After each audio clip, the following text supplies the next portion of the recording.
Good evening. Hey there.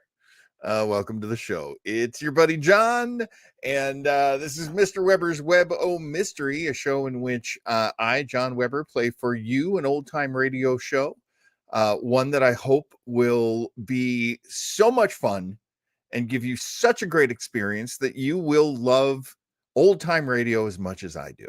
I hope. I hope. That is my hope. And hey, we do our best. Of course, you know Spider Hat, and actually he was a gift at Christmas. You rub him on your monitor. You rub him on your computer monitor. But it's Klaus the mouse. I gave him the name. I don't know. There's probably at least one other mouse named Klaus. Maybe it's, I don't know. Anyway, Klaus is here. You're here. People mostly are here for Spider Hat. Really, Spider Hat is the Spider Hat is the most popular member of the cast. Sorry, Klaus, but you get used to it. Take it from me. Easter is coming up, and that, of course, is reflected in Scott Free's "In My Easter Bonnet with all the spiders upon it." I'll take any excuse to sing. That's one of those terrible things about me. What a show I have for you tonight. I barely, oh my goodness. I barely have any idea of how to approach this show because it's wild. This one's wild. And I say that in the very Johnny Carson, it's wild. Oh, it's a wild show for you tonight because there's so many good things. And really it's a great episode. I'm going to take you back to 1957, August 8th. That is the night that this show was played on the series Suspense.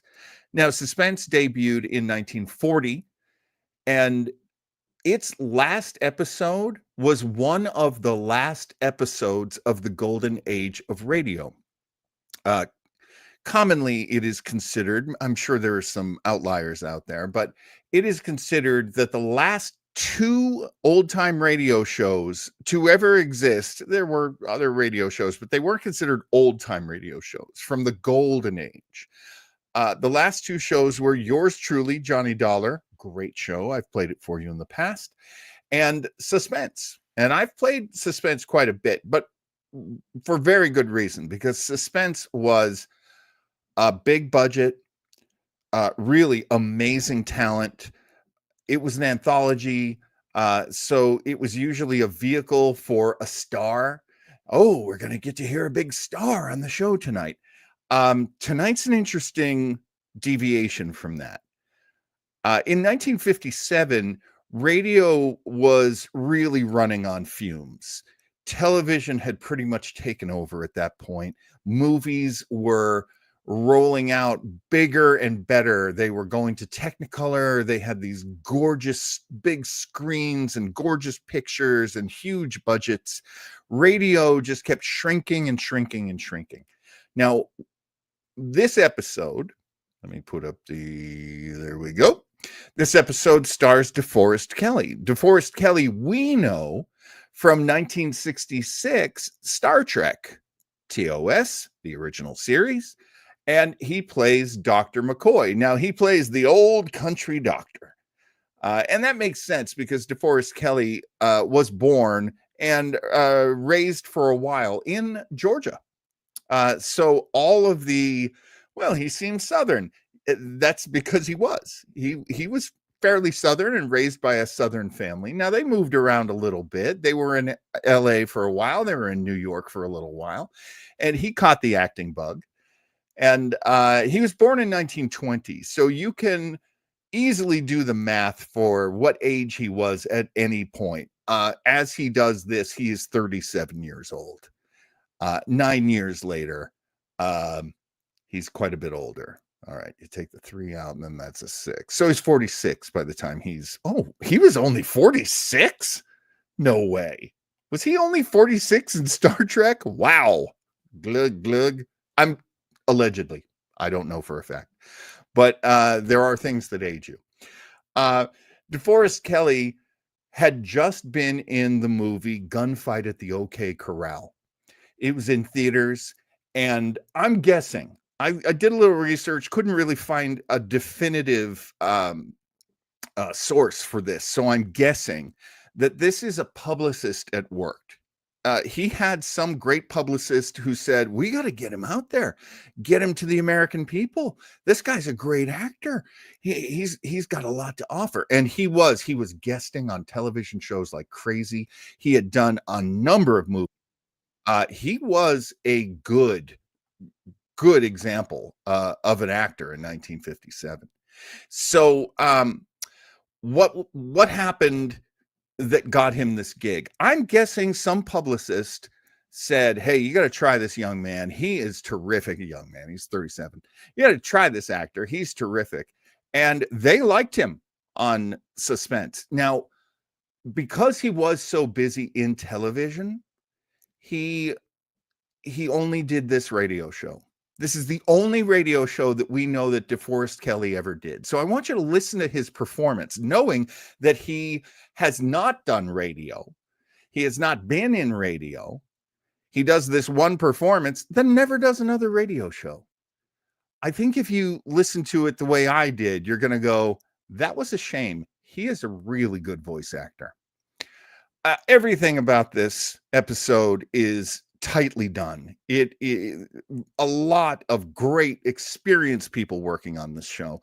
Apparently, the scriptwriter was a first timer, though, to get his show on Suspense, and that is a big deal for a writer. But they rushed through his name. I would love to discuss him, but they rushed through his name, and I'm like, what? Maybe I'm just old. So we have. I'm sorry. Now I'm looking at all of the comments. Okay, good. All right. Everybody's happy. That's what I like to see. The episode has voices in it where you're going to go, I know that voice. And you might want to play the game in the chat of guessing who it is. I will tell you at the end who you have heard. Now, there are 3 male voices in this that you're going to go, wow. There are 2 female voices in this that are fantastic. Oh, I think they're great. I can't find anything on them. Thanks, Hollywood. Thanks, show business, for being so sexist. It's really easy to find information on the men in this episode. Impossible to find the information on the women. And they're great. I love them. Anyway, this is a great episode. We should get right to it. I can't believe I've taken as much time as I have. How do I do that every week? So let's keep this. a lot of Robert Duran says Raphael. Robert Duran. I think that's my problem. They're like, written by Robert Duran. Like, what? Robert Duran. He's got a name, doesn't he? Isn't there a space in there somewhere? Okay, so let me get you the show. And hey, it's 1957, so you're going to listen to a lot of pre-recorded stuff, pre-recorded commercials, pre-recorded music. There is, I don't know about this copy. I'm pretty sure you're going to get a combination. By 1957 in radio, they were selling their commercials the way we sell commercials now. We've got a commercial break, we sell it to someone. So there is an early commercial break. I hope you dig it. But then later, instead of commercials, they do their PSAs. Now, a lot of times that would be for the local stations. They could take the PSA out or lower the volume on the PSA, and they could do their own commercial. So, you know, the local department store, the local tire store, local used car lot, whatever, might get their commercial during Suspense. That's a big deal. And one of the great ways that radio used to run. Here we go. Setting you up. Getting you ready. Sharing the screen. I'm sorry I'm talking like this. I almost never do this. And here we go. From August 8th, 1957, pretty much at one of the greatest times in entertainment, American entertainment. This is the episode of Suspense called Flesh Peddler.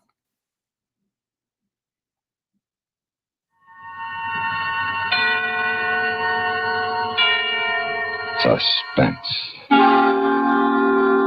And the producer of radio's outstanding theater of thrills, the master of mystery and adventure, William N. Robeson. One of the greatest pleasures we find in this business of keeping you in suspense is the discovery of new talent and of unusual story twists. In what you're about to hear, we think we have combined both. The twist? You'll never guess it, no matter how familiar you are with that mystical literary device, the ventriloquist dummy. And the new talent?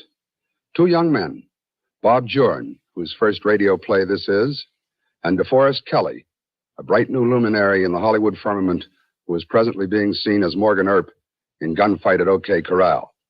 Put them all together, you have a strange half hour ahead. Listen. Listen then as DeForest Kelley stars in Flesh Peddler, which begins in exactly 1 minute. Smoke Kent, smoke Kent, smoke Kent with the micronite filter. It is the mild cigarette that's got the freshest, cleanest taste yet. It is the mild Kent cigarette, smoke Kent with the micronite filter.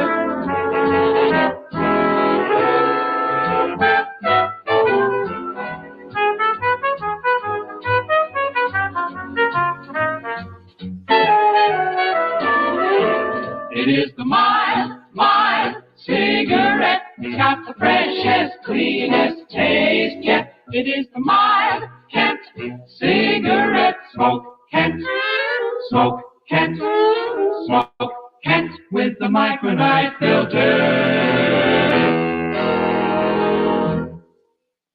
And now, Mr. DeForest Kelley in Flesh Peddler, a tale well calculated to keep you in suspense. I'm an agent, a booking agent. Flesh peddlers, we are sometimes unkindly called. But I don't peddle flesh. I sell talent. Singers, musicians, nightclub acts. And I'm pretty good at it. I've got an instinct for talent. When I find a new act that's really got it, I go after it until it's mine. Only the ventriloquist team of Wilson and Oliver, I wish I'd never heard of them. Then I could sleep better nights.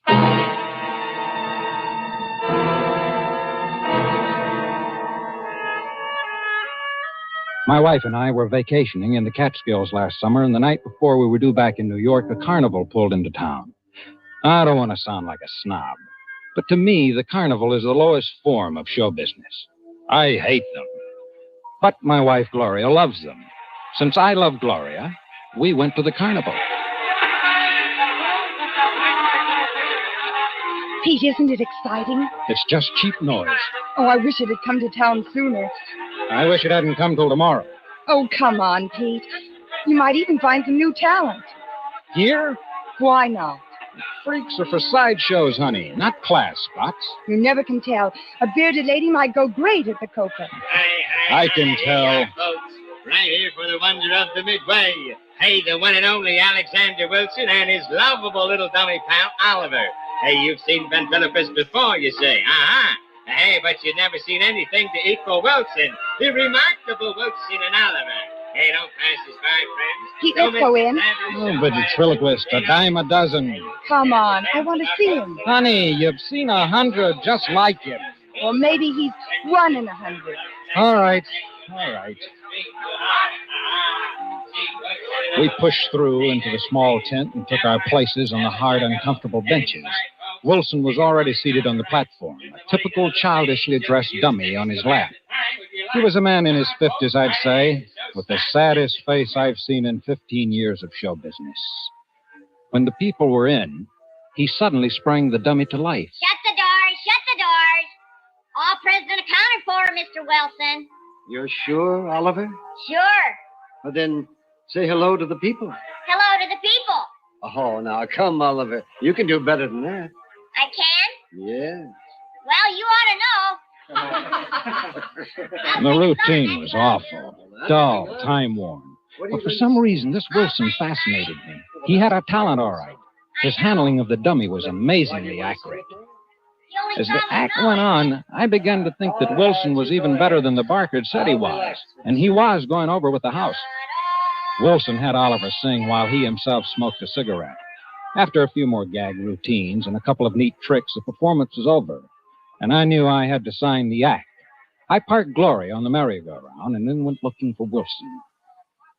I walked back of the midway through the maze of painted trailers that were home to carny people. Suddenly, the door to one of them flew open, and a woman stepped out, a neatly trimmed beard covering her chin. What do you want? I'm looking for Alexander Wilson. Wilson? Why? I'm a talent agent from New York. I'd like to talk to him. Agent? Yes, Peter Harris, and you're... Bernice. It's on the posters. Oh, yes, of course, Bernice. What do you want with Alexander Wilson? I told you Who is it, Bernice? Talent agent. Never mind. Go back in. Agent? I'm looking for Mr. Wilson. Well, I'm Arthur. You caught my knife act? You know, I could pin a fly to a penny of 40 Quiet. feet. Don't mind him, flesh peddler. Go away. Go home. Agents are no good for us. Leave Wilson alone. And you know, like I could put out a candle flame with a penknife at 30 feet, Agent Man. Arthur? And Go back in. maybe he could sell my act. Go in. All right. Wilson's in trailer 17, Agent Man. Hey, if you ever need a good Shut up, knife- Arthur. Shut up. Get in there. Forget what he said. Arthur is, well, he isn't quite bright. You know what I mean? Yeah. What's so wrong about seeing Wilson? There are plenty of acts like his. You don't need him. Well, you've got my curiosity going now, Bernice. I hadn't intended that. But forget your curiosity. And go home. Now. Why? Believe me, flesh peddler, you will thank me for this advice someday. Which is trailer 17.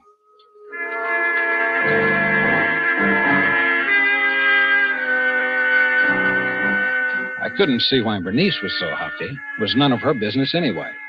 I roamed through the trailers with my cigarette lighter held high, looking for number 17. Finally, I found it. A small aluminum antique set apart from the rest, with a pre-war Chevy attached to it. The trailer was completely dark. Mr. Wilson. What is it? I'm Peter Harris. I'd like to talk to you. What do you want? Well, I'm an agent, Mr. Wilson. I'd like to see you. Just a minute. Yes? I just caught your act, Mr. Wilson. I enjoyed it very much. Thank you. I'd like to do business with you. Do business? Here's my card. My office places acts on all 4 networks and all the principal nightclubs. I'm afraid it's out of the question. I never play nightclubs. But, Yes, I never play nightclubs, Mr. Harris. well, could I come in for a moment, explain my setup? Maybe when you... No, forgive me for appearing short, but I'm not interested in any offer you have to make. To begin with, I can get you $200 a week. Oh, excuse me. $250? No, I'm very tired, if you'll pardon me. Okay, Mr. Wilson. But will you tell me why you want to stay with a 2-bit freak show when you could make a small fortune working with me? No. No, I'm afraid I can't tell you. Good night. I suppose I should have forgotten all about it, but I'm not used to the brush off. Like I say, when I see an act I want, I go after it until I get it. And then there was something about Wilson's reluctance that wasn't somehow on the level. As I walked back toward the bright lights and the noise of the midway, a figure stepped from behind one of the darkened trailers. So you saw him. Oh, Bernice. Yes, I saw him. And are you satisfied? Not at all. Just more curious. Exactly. Only fools push their noses into other people's business, flesh peddler. Harris is the name. And only fools get themselves and other people into trouble. Trouble? All I wanted was to offer him a nice fat job, $250 a week, and he slammed the door in my face. Alexander Wilson cannot leave this carnival. Why? You don't know, Mr. Harris, and you're not going to know. Know what? Stop asking foolish questions. Your curiosity can do a great deal of harm. Bernice, where does the carnival go from here? Really, Mr. Harris, you don't expect me to... Look, I can ask any one of the barkers or setup men. Ask them then. All right, I will. But remember, Flesh Peddler, if you follow us to Poughkeepsie, Poughkeepsie? Very well, now you know. But if you follow us and try to see Wilson again, you are a fool.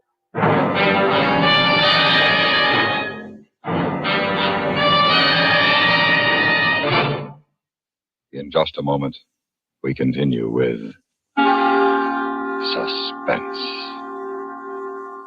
Who says you can't have your cake and eat it? With our vast network facilities at your disposal, you can hop in the car and get away from it all and still not miss out on any of the exciting entertainment you've been enjoying regularly at home. The latest news, our daytime dramas, the music and comedy shows that fill each evening with joy are all available to you, whether you're perched at the top of the highest mountain or are dangling a toe in the edge of the sea. The 6 dramatic shows that follow each other on CBS Radio every Sunday bring Broadway and Hollywood to you, whether you're drifting downstream on a barge or flying high in a sports plane built for 2. And the biggest variety shows can be enjoyed to the hilt on a pocket-sized transistor, as well as the huge console radio in a luxurious country hotel. Summer is a time for fun outdoors. Summer is a time for travel. With CBS Radio at your side, summer is a time for top-flight entertainment, no matter where you happen to be, no matter what else you happen to be doing. And now, we continue with the second act of Flesh Peddler, starring Mr. DeForest Kelley. A tale well calculated to keep you in suspense.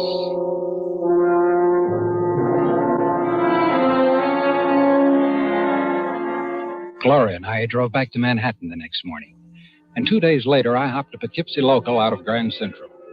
The more I thought about Wilson, the more of a challenge he became. I wanted him for my list, but more than that, I wanted to find out what was behind Bernice's strange attitude.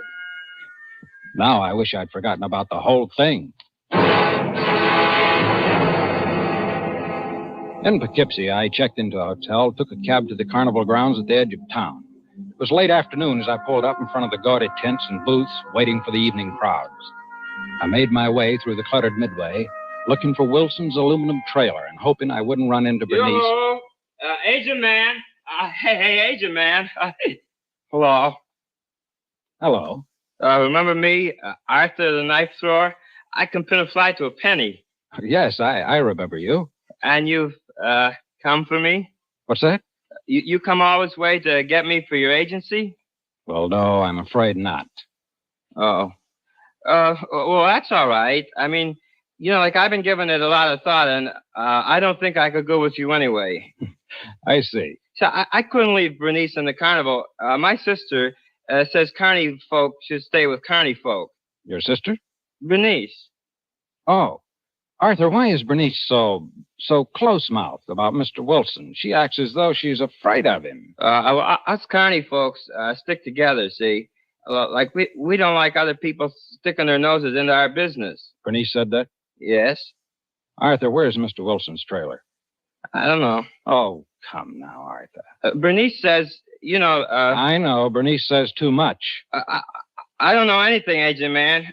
Well, I have to go practice my knife throwing now. I got to practice every day, you know. Well, it was clear Bernice had given Arthur his instructions, and no thanks to him, I finally found Wilson's trailer set off from the rest. Mr. Wilson? Mr. Wilson! The door to the trailer was unlocked, and it swung open at my knock. Wilson obviously wasn't there, but I didn't think he'd mind if I went in and waited. The inside of the trailer was dim and musty. I left the door open to let in what little sunlight the day had left and sat in the lone chair in front of the makeup table. I was just about to reach for a cigarette when I had the feeling that I wasn't alone. I turned slowly in the chair, and the back of my neck began to crawl. There on a shabby army cot was Wilson's dummy, propped up against the wall.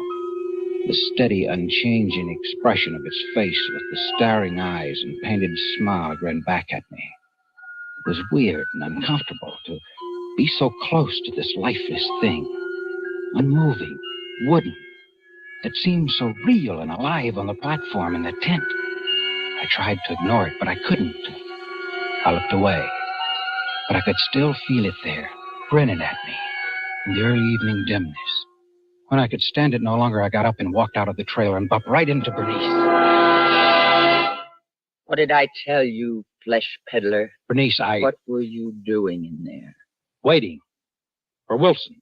What did I tell you? Now look, Bernice, I don't like you or anyone else telling me what I can or can't do. I want to see Wilson again. I'm waiting here. Come with me, please.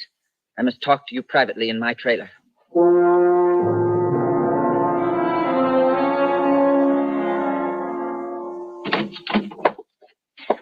Sit down.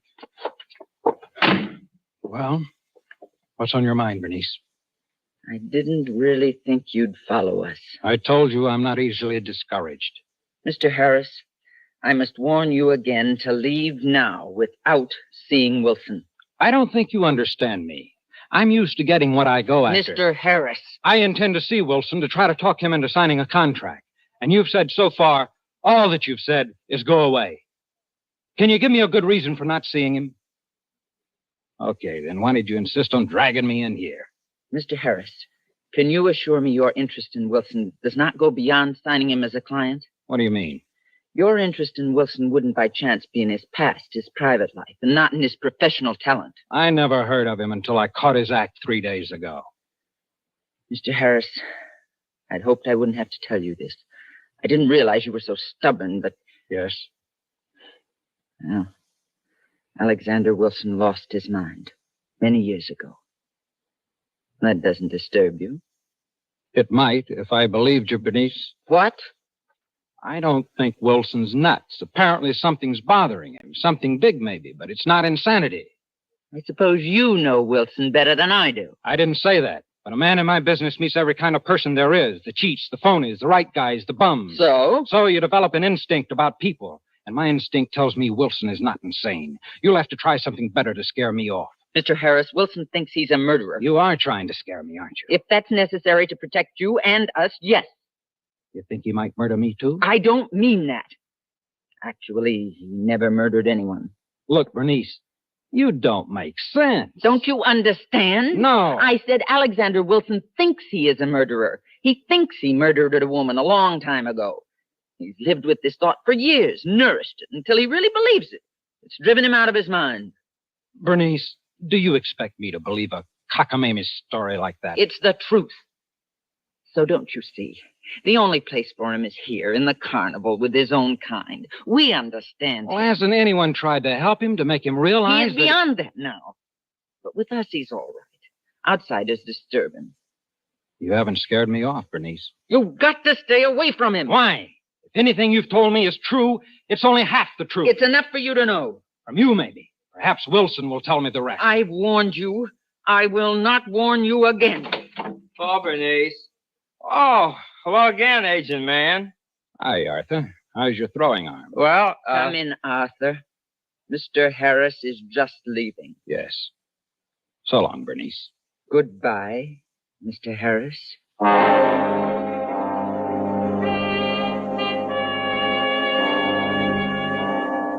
When the trailer door closed behind me, I guessed Bernice would start talking her fury out on Arthur.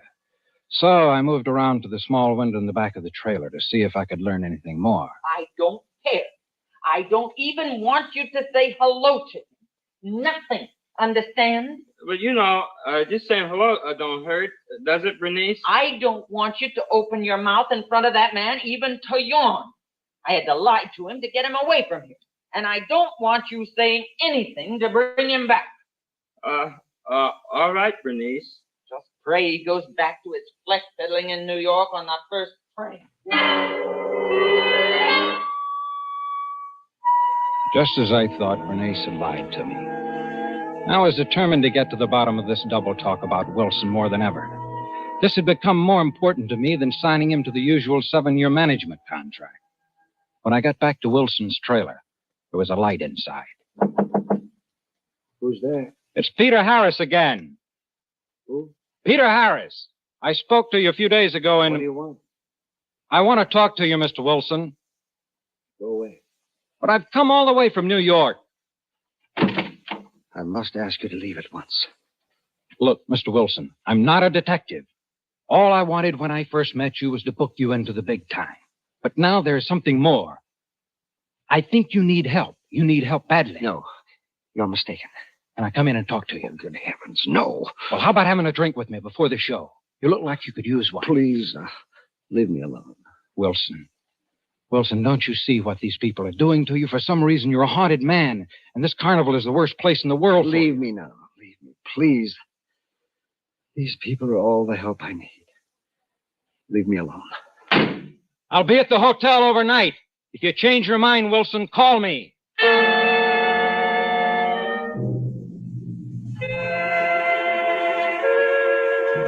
No, I was mad. If he wanted to rot there going with the carnival until it wasted away, it was no business of mine. I had a few drinks in my room at the hotel. Phoned Gloria that I'd be home the next day. Went to bed.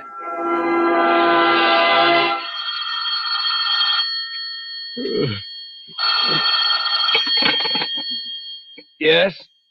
Mr. Harris? Wilson. Can you meet me right away? Right away?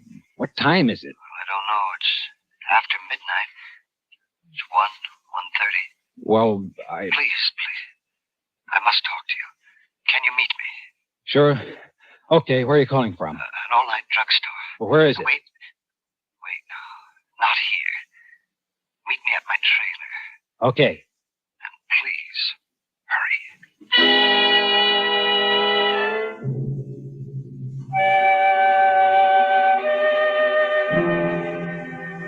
It took me longer to wake the cab driver in front of the hotel than it did to get to the carnival grounds. I told the cab to wait and made my way through the darkened tents and trailers to number 17. Come in. What's the matter? Mr. Harris, I've changed my mind. I want to leave with you tonight. Tonight? Well, what's the... Mr. Harris, you're the first person outside of the carnival I've talked to in more than 2 years. You're the first person I've had the courage to approach. Go on. I trust you, Mr. Harris. I can't say why, but I know you'll believe me and help me. I can't live like this anymore. Sure. Now, just take it No. easy. Listen to me. 2 years ago, I killed a woman. Beautiful woman. I loved her more than I've ever loved anything or anyone in my life. When I tried to tell her how much I loved her, she laughed at me. I couldn't stand that laugh. I understand, Wilson. But that isn't exactly justification. You see, she and her son, she was divorced, were working in this very carnival when I first saw her, back in my hometown in Illinois. Yes. I fell in love. Oh, you can call me a rube, anything, but I was in love. I quit my job and followed the carnival for months. That's how much I loved her. And she laughed at me. So I shot her one night. And then I wanted to die, too. And when I saw her lying there at my feet, I wanted them to hang me, but they laughed at me. They laughed at you? The law, the police, they didn't believe I'd done anything. They wouldn't let me give myself up. Where did you get this crazy idea, Wilson? It isn't a crazy idea. It's the truth. Look, lots of people get lots of funny ideas. They think about something they want to do, and they think about it so much that they really believe they've done it. It was real from the beginning. I killed her. I did. But there was no evidence against me. Listen, Wilson, you're not making sense. You listen. He destroyed every bit of evidence so he could punish me himself. The police couldn't arrest or even suspect me. Who destroyed what evidence, Wilson? Her son, Oliver. Oliver? Yes, Mr. Harris. He's referring to me. A trick? No. Wilson was too upset to be tricking me. I wheeled at the sound of his voice, and there in the doorway stood Wilson's dummy, Oliver, a small but capable pistol in his hand. You are just as curious as Bernice said you were, Mr. Harris. Oliver.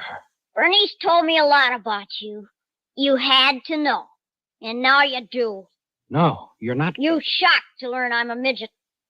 I must admit you gave me quite a start when you made yourself at home in the trailer this afternoon. But that was... That was me, Mr. Harris. Fortunately, I was already made up for the evening performance. Mr. Harris hasn't done anything, Oliver. Let him go. That depends on you. You see, Mr. Harris, Wilson is no ventriloquist. I guess that's obvious now. It is. Wilson murdered my mother, and I protected him from the police. But why? Why? So the law couldn't punish him. What satisfaction would there have been for me if they just hanged him? He'd been dead in an instant. Is that enough punishment for a man who has murdered your mother? No. He deserved more. And I've given it to him. I've punished Alexander Wilson for years. That's right, Mr. Harris. He's held this over my head ever since. Sitting on my lap at every performance, reminding me night and day. Well, I've had as much as I can stand. So go ahead, Oliver. Shoot! Shoot! Oliver, be sensible. If you pull that trigger, they're here. They? Bernice and Arthur and everyone else? Bernice already knows, and now I don't care if the others do, too. For heaven's sake, shoot me. Get it over with. Shoot me, you monster! Shoot me!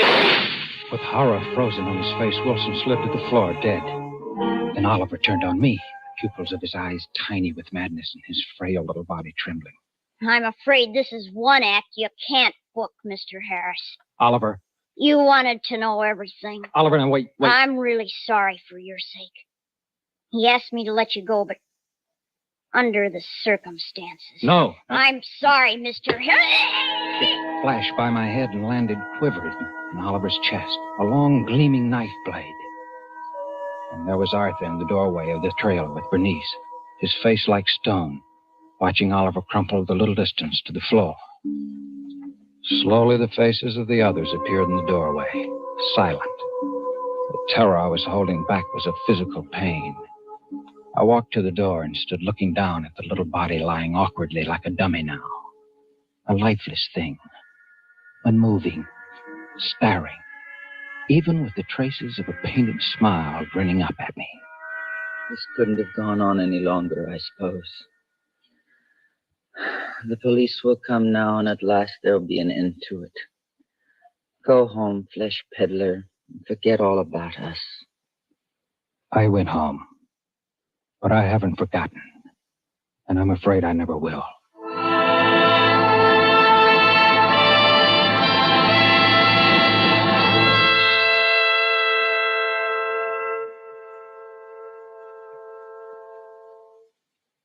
Suspense,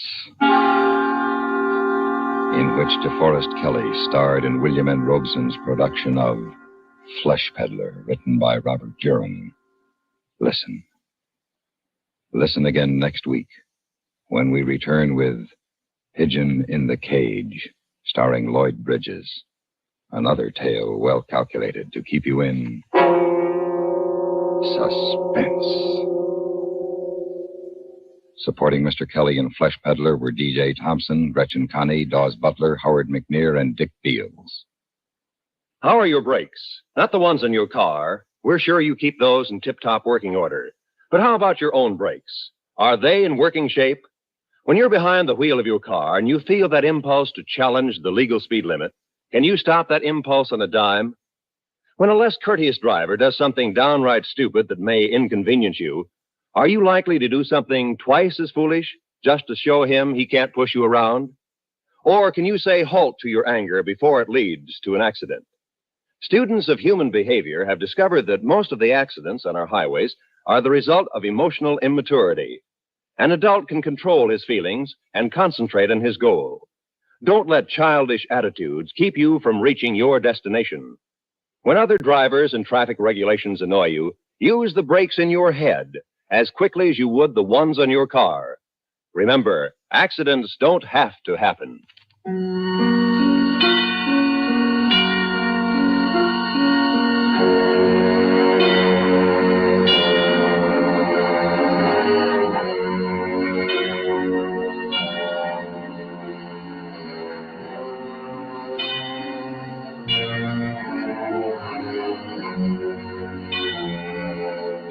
America listens most to the CBS Radio Network.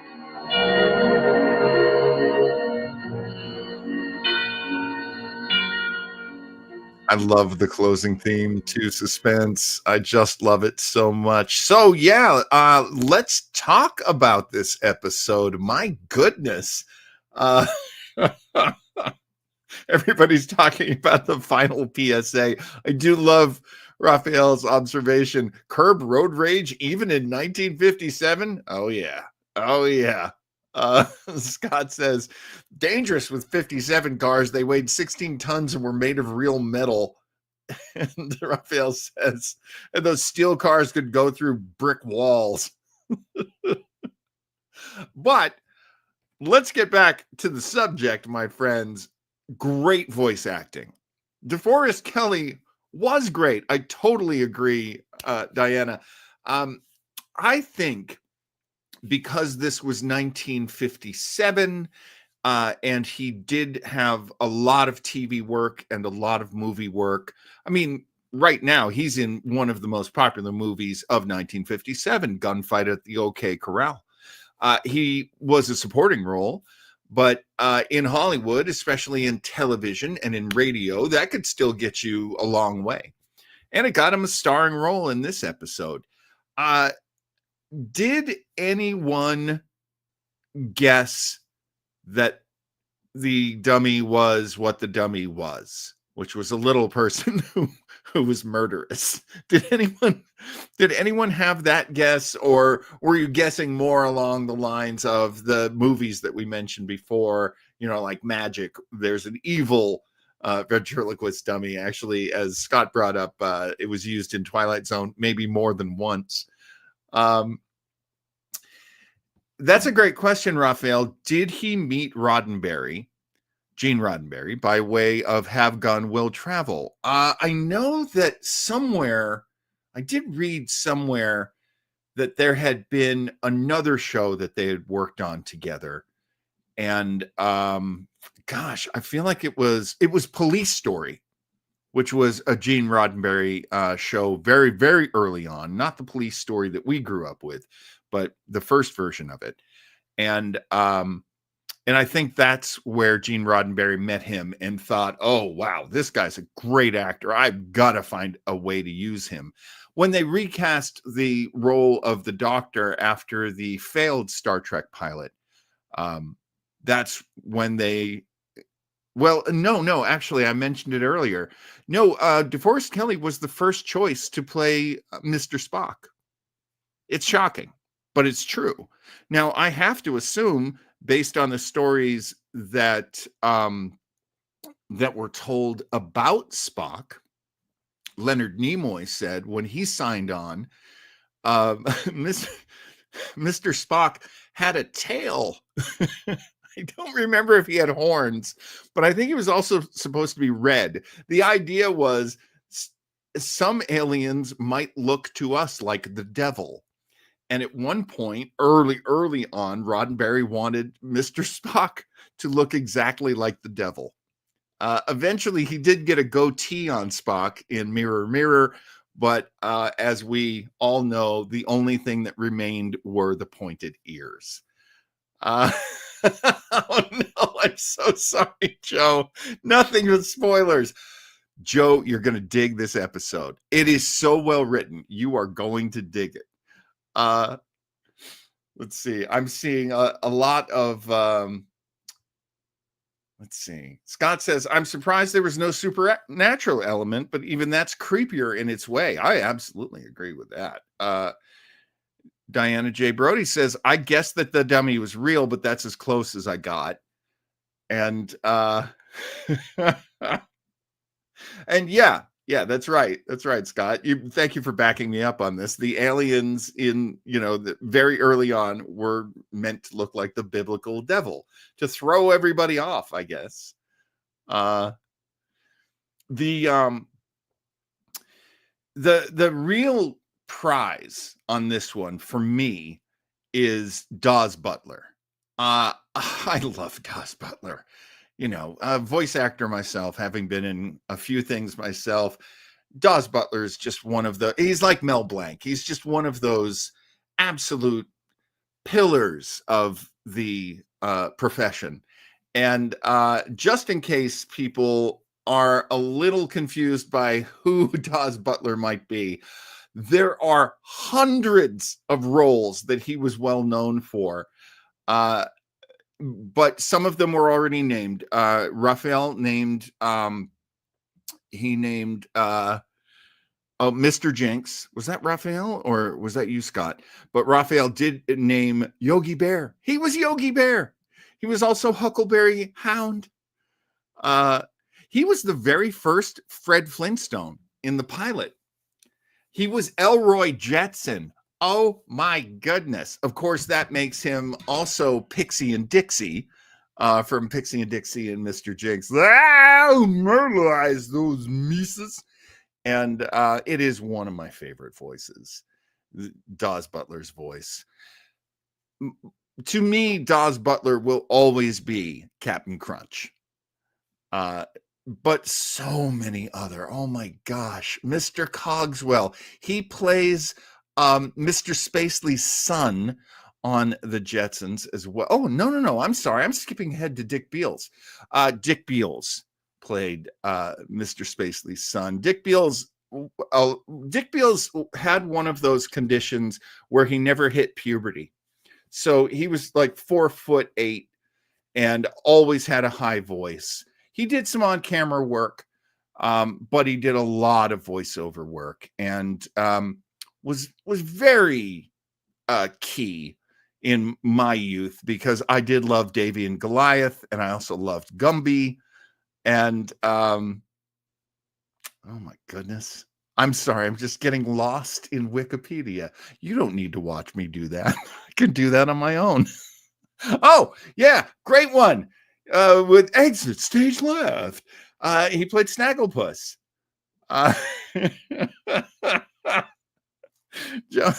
Joe Spiderhat loves you, and I can say that in all assurance. No, Beals was not the Philip Morris bellboy. I wish I could remember the actual name of the man who played the Philip Morris bellboy, but he was a real bellboy. He was actually a famous bellboy at one of the New York hotels, and that's how he would go through. Call for Mr. Spiderhat. And Philip Morris hired him, and then he became the Call for Philip Morris. I can't remember all the shows that he appeared on, but wasn't he on Bob Hope's show? At one point, I think they were Philip Morris cigarettes. I'm way out of my depth in that one. I could be very wrong. Chris says, I used to be able to do all of Frank Oz's voices. Miss Piggy, Fozzie Bear. Waka waka. Oh, wow. Well, Bullwinkle. Yeah. Hey, Rocky, watch me pull a rabbit out of my hat. I could be doing Bullwinkle. I could be doing Dave Coulier. Who even knows? All right. Well, thanks for being with me for this episode of Web O Mystery. This is one of those shows that, thank goodness I have a show, because I love sharing shows like this. Shows that you have so many. Oh, that's a great one, Raphael. I'm going to interrupt myself. Johnny Roventini. He was an actual bellhop, and he was pretty famous in New York. And yeah, he got hired because they loved his voice and they wanted to put him on radio. Radio was a wonderful world. I mean, just think about it. It was the first broadcast medium.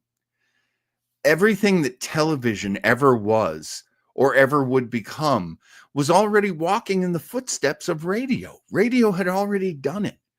I know I don't have to sell you on old time radio, but it really is a fantastic medium. And I wish people knew it better, especially now when people really enjoy podcasts and they really have the ability to listen and enjoy, which maybe 20 years ago was not as common in people. And now people can really enjoy, listening to an audio drama, one that was made this year or one that was made literally 70 years ago. I so appreciate your appreciation, Scott. I love all the background and details you share. Shows the love of the art. And thank you for joining us and being a member of the family, because we do have a great group here and you fit right in from minute one. And that was fantastic. Annoying fact checker, that's me. Raphael, I appreciate it. Chris says, I have a voice and face for radio. Raphael says, and a great wit, Chris. And Chris says, you're half right, Ruff. You know what? Always leave on a laugh, and leave on Chris's laugh is one of my favorite things. Back when, I remember that, Scott. Back when we shared tapes and reel to reel, and now we have high quality versions on demand. It is crazy. Actually, when I started doing this show, I was making my own videos and then uploading them to this show. And then I went out on YouTube and I was like, every show that I want to put on my show already has like 3 or 4 videos on YouTube. It is so common now. They're so easy to find. Let's start talking about what's going on. I want to...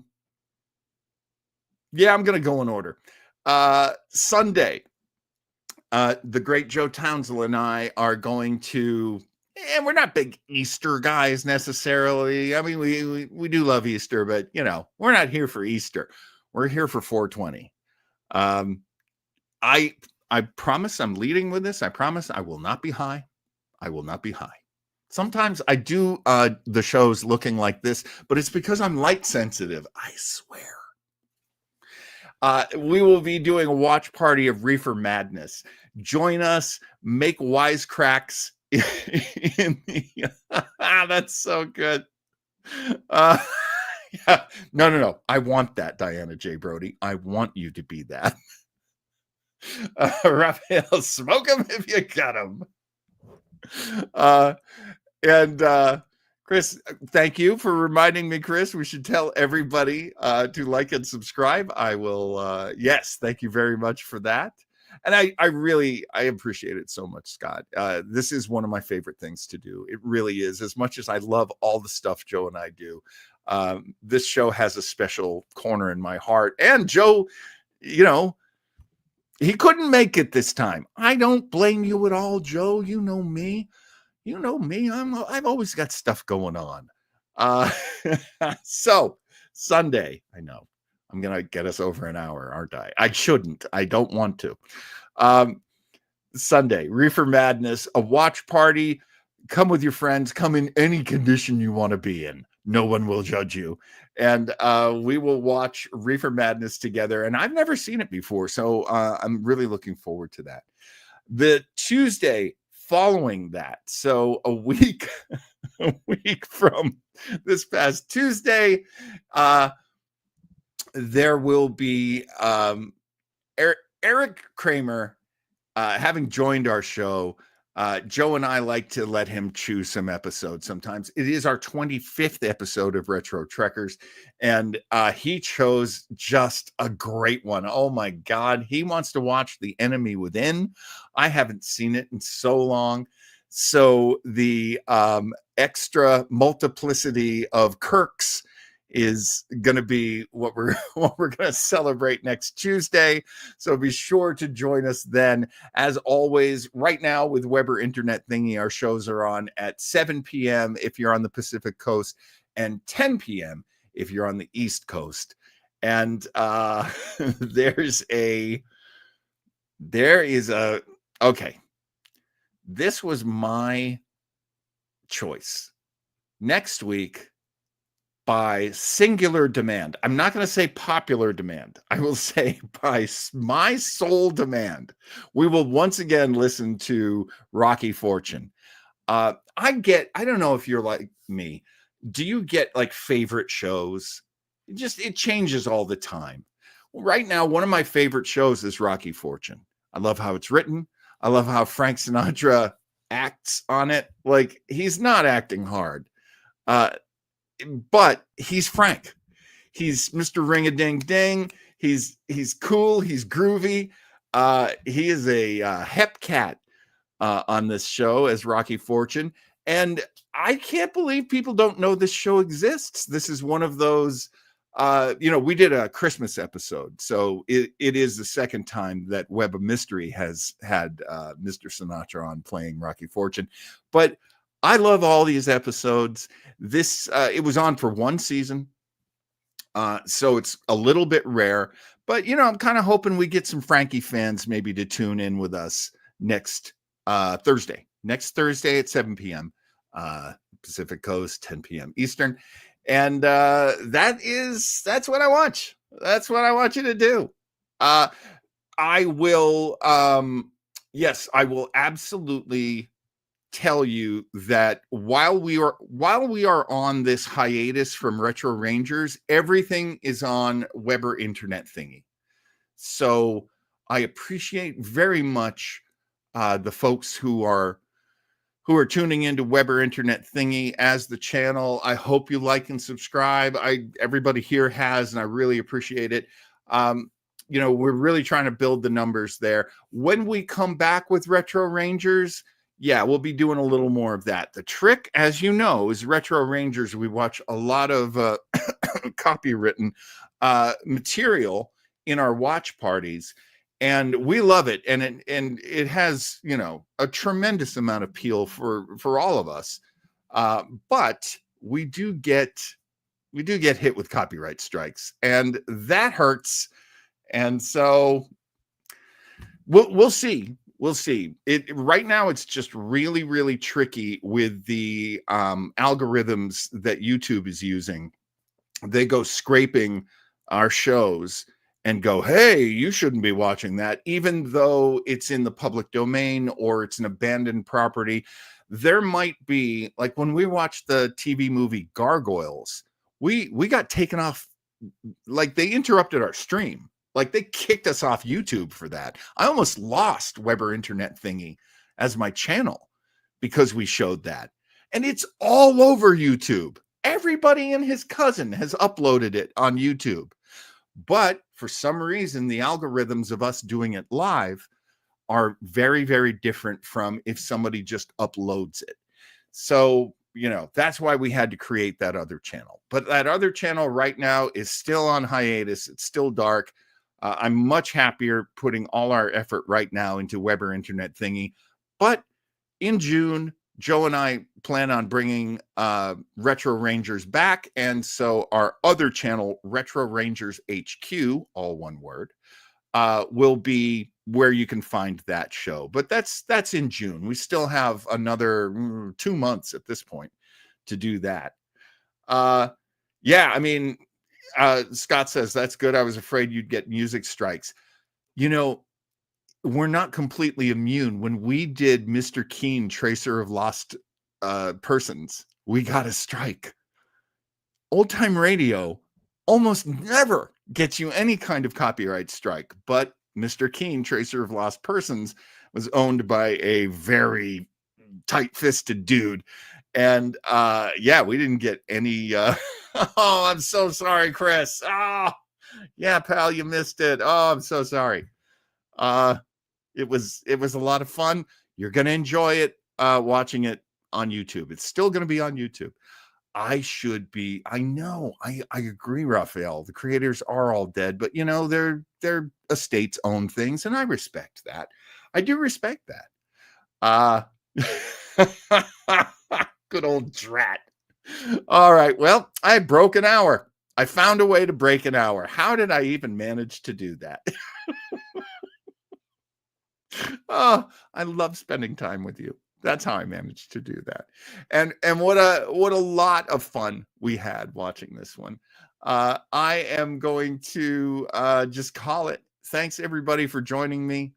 I hope you have a great rest of your night. I hope we see you next week for Rocky Fortune with the great Frank Sinatra. And that will do it, my friends. Banner. Good night.